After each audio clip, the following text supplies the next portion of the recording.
So here is video update on the new Baxter pumps here at Campo Verde Dental Hospital.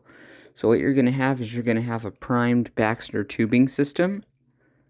You know, this tubing system is compatible with the Baxter pump because it has this piece. You're going to make sure that it's maybe 7 to 10 inches below the first injection site right there. And this is the part that's going to go into the pump.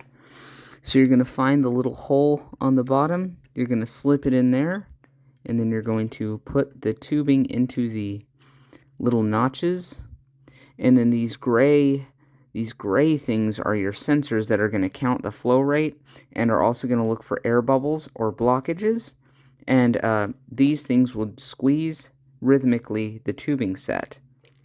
Then what you're going to do is you're going to turn this on. You're going to put in your lock code. So there we go. And now we are going to put in the patient ID. Okay, so you hear that. So you proceed next. Next we're going to enter the volume, which is going to be 950 so that we don't, our 1 liter bag does not dry, so 950 is almost a liter. 950. We're going to go next. And then we are going to put in our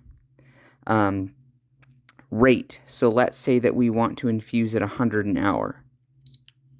100.0, enter. And then our drip is infusing. And then if you want to add a secondary, you would connect it to this injection site right here. And if you want to shut the line off, you look for the blue roller clamp.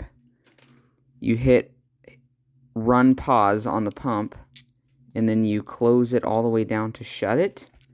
And then there are injection sites further down below the pump that you would inject into. So if you want to inject, hit the injection site below the pump. And it's beeping because it just restarted the flow after I opened the clamp.